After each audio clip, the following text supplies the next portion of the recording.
یہ وہی صحابہ ہیں, یہ وہی حضرت عمر ہیں جو زمانہ جاہلیت میں بڑے ظالم سمجھے جاتے تھے, بڑے سخت, مگر اسلام لانے کے بعد جب حکومت ہاتھ میں آتی ہے 22 لاکھ مربع میل کے حاکم بنتے ہیں, تو بوری پہ راشن ڈال کے گلیوں میں گشت کر رہے ہیں کہ کوئی بھوکا سو گیا تو قیامت کے دن میرا گریبان نہ پکڑا جائے کہیں. ان کو پتا ہے کہ مجھے اللہ نے پیدا کیا تو اللہ مجھ سے اس بارے میں حساب لے گا.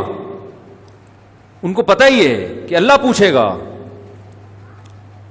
کیسا زبردست واقعہ حضرت عمر کا کہ ایک گھر میں گزرے تو آواز آئی نا رونے کی. پتہ یہ چلا کہ ایک عورت کے ہاں بچے کی ولادت ہونے والی ہے, پریشان ہے, تو دائی کا انتظام کیا اس کے لیے.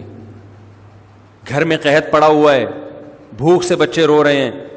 حضرت عمر رضی اللہ تعالیٰ عنہ گئے اور بورے پہ جو ہے نا راشن اور کھانا وانا لے کر گئے. تو مجھے یہ جب پورا واقعہ میں سنتا ہوں, مجھے اتنا میں جذباتی نہیں ہوتا, لیکن اس واقعے کا جو آخری جز ہے نا وہ انسان کو جذباتی بنا دیتا ہے. یہاں تک بھی ہو گیا بھائی ٹھیک ہے, کسی کو بھوکا دیکھا تو اپنی جو ہے نا وہ اپنے کندھے پہ بوری رکھ کے کھانا رکھ کے, امیر المومنین 22 لاکھ مربع میل کا حاکم, اتنا بڑا, اور جس کے روم اور فارس کی سلطنتیں کانپتی ہیں اس کا نام سن کے, گھبراتی ہیں کہ یار بہت طاقتور ہے. یہ پورا واقعہ بڑا دلچسپ ہے. ان کے لیے کھانا پینا لے کر گئے, تو جب کھانا لگایا نا تو حضرت عمر کے خادم نے کہا چلیں, بس دے دیا کھانا. انہوں نے فرمایا نہیں.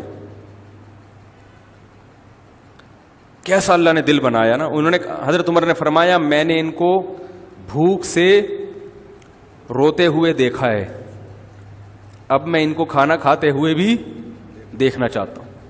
کچھ کھانے, حالانکہ خود تھوڑی کھا رہے ہیں وہاں کھڑے ہو کر, کھاتا ہوا دیکھنا چاہتا ہوں. خوش ہو رہے ہیں غریب کو کھاتا ہوا دیکھ کر. کیسے سخت دل تھے, اور اللہ نے کیسا نرم دل بنا دی. بھائی کھانا پہنچا دیا نا, بس اب چلیں. نا نا نا نا بھائی, کھانا پہنچا کے کیسے چلے جائیں, اب ان کو کھاتا ہوا تھوڑی دیر, کچھ دیر کھاتا ہوا دیکھ کے خوش تو ہونے دو. حضرت عمر کو کھانا کھانے سے اتنی خوشی نہیں ہوتی جتنا ان کو کھاتے ہوئے دیکھ کر خوش ہو رہے ہیں.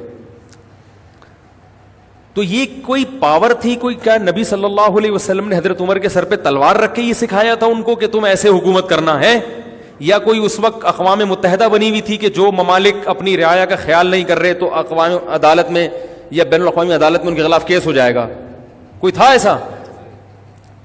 یا حضرت عمر کو یہ ڈر تھا کہ اگر میں نے ایسا نہیں کیا تو رعایا میرے خلاف کھڑی ہو جائے گی؟ وہ تو ایسی پاورفل حکومت, کوئی بغاوت کا دور دور تک بھی خطرہ نہیں تھا.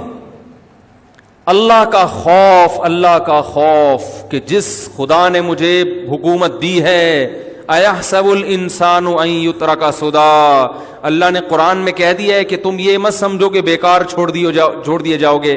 ہر عمل کی ریزن بیان کرنی پڑے گی کہ اے عمر, اگر آپ کی رعایا میں ایک گھر بھوکا تھا, آپ کو پتہ نہیں چلا, تو اس کی ریزن بیان کریں کہ آپ کو پتہ کیوں نہیں چلا, اور اگر آپ کو پتہ چل گیا تو اس کے گھر میں کھانا پہنچانے کا انتظام کیوں نہیں ہوا. یہ بھی ایک عمل ہے نا, اس عمل کا جواب دیں.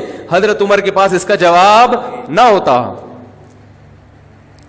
اس لیے کندھے پہ راشن ڈال کے لے کے جا رہے ہیں.